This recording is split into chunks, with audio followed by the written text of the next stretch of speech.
আসসালামু আলাইকুম ওয়া রাহমাতুল্লাহি ওয়া বারাকাতুহু। আরবের বিস্তীর্ণ মরুভূমির মাঝখানে ছিল এক সমৃদ্ধ বাণিজ্য নগরী, বালুকা নগর। চারদিকে সোনালী বালুর পাহাড়, মাঝখানে খেজুর বাগান আর একটি বিশাল বাজার। দূর দূরান্ত থেকে কাফেলা আসত এখানে। এই নগরীর সবচেয়ে ধনী বণিক ছিল সাইফুদ্দিন আল করিম।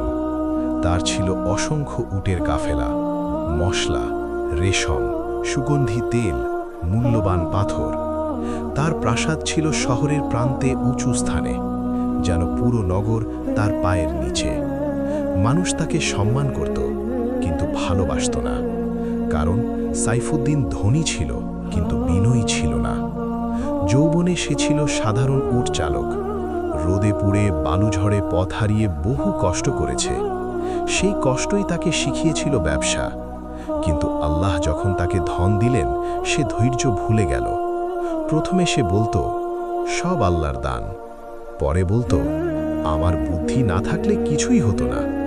শেষে বলতো, এই নগর আমার কারণে বেঁচে আছে। অহংকার ধীরে ধীরে তার অন্তর দখল করে নিল। বাজারে সে উঁচু আসনে বসত, লোকজন দাঁড়িয়ে কথা বলতো। একদিন এক দরিদ্র বেদুইন কাফেলার পানি চাইল। সাইফুদ্দিন ঠান্ডা কণ্ঠে বলল, পানি কিনতে হলে দাম দাও, মরুভূমিতে দয়া দেখালে ব্যবসা চলে না। মানুষ অবাক হয়ে তাকালো, কিন্তু কেউ প্রতিবাদ করল না, কারণ তার হাতে ছিল নগরের অর্ধেক বাণিজ্য। একদিন এক বৃদ্ধ আলেম শহরে এলেন। মসজিদে খুতবায় বললেন, অহংকার আল্লাহর অপছন্দ। যে নিজেকে বড় মনে করে, আল্লাহ তাকে ছোট করে দেন। সবাই নীরবে শুনল। সাইফুদ্দিনও উপস্থিত ছিল। সে হাসল, বন্ধুদের বলল, এই আলেমরা ব্যবসা বোঝে না। তার প্রাসাদে বড় বড় আয়না ছিল। সে নিজের সাজসজ্জা দেখত, দামি পোশাক পরত, দাসদের আদেশ দিত। একদিন সে প্রাসাদের ছাদে দাঁড়িয়ে মরুভূমির দিকে তাকিয়ে বলল, এই বালুর রাজা আমি। তার কথা শেষ হতেই দূরে কালো মেঘ জমতে শুরু করল। কেউ বুঝল না ঝড় আসছে শুধু আকাশে নয়, তার জীবনেও। তার সবচেয়ে বড় কাফেলা দামেস্কের পথে রওনা হয়েছিল।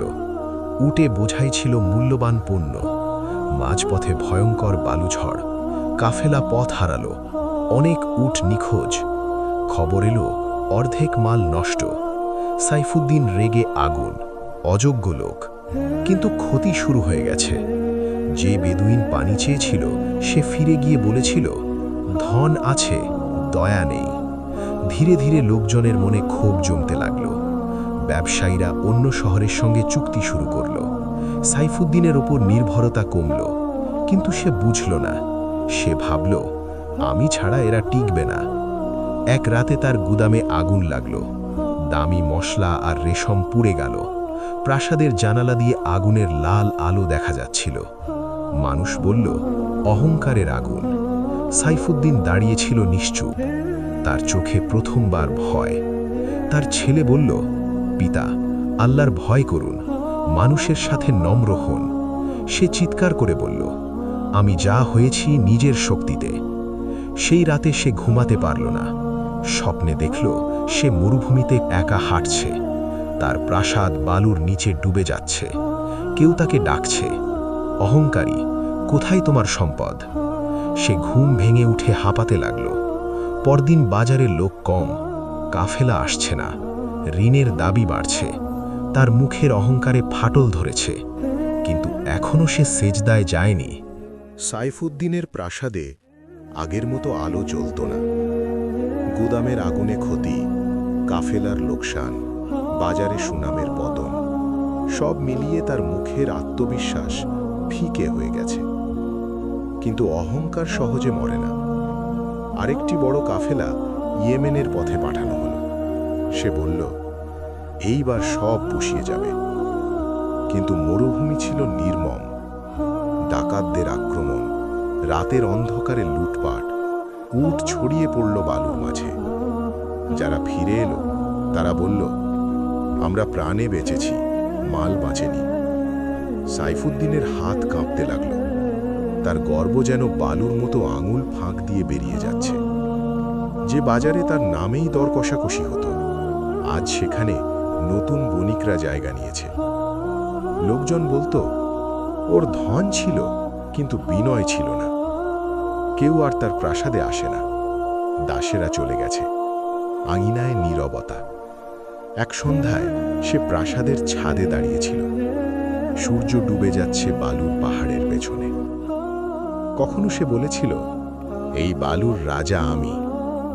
আজ সে দেখল বালু একই আছে, কিন্তু তার রাজত্ব নেই। হঠাৎ প্রবল বালু ঝড় শুরু হলো। ধুলোয় আকাশ ঢেকে গেল।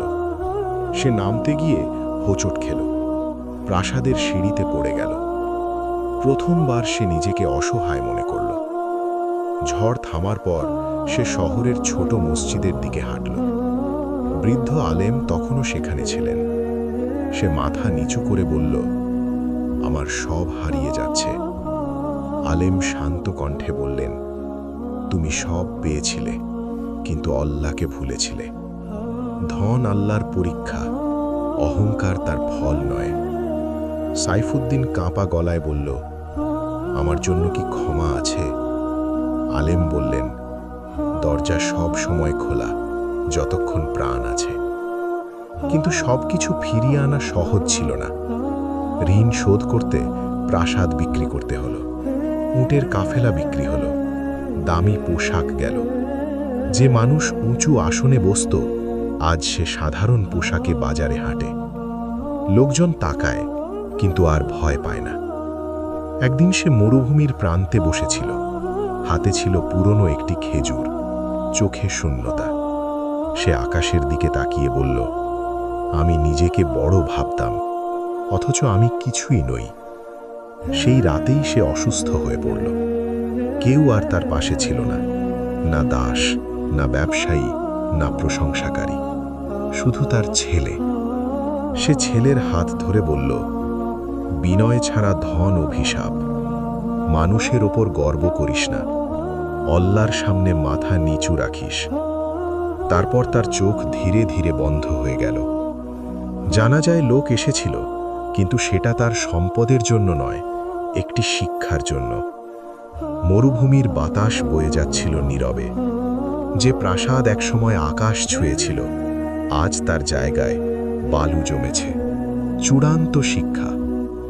অহংকার মানুষকে অন্ধ করে। ধন সম্পদ চিরস্থায়ী নয়। মরুভূমির বালু যেমন ঝড়ে উড়ে যায়, তেমনি অহংকারও উড়ে যায়। আল্লাহ যাকে উঁচু করেন, তাকে নিচুও করতে পারেন।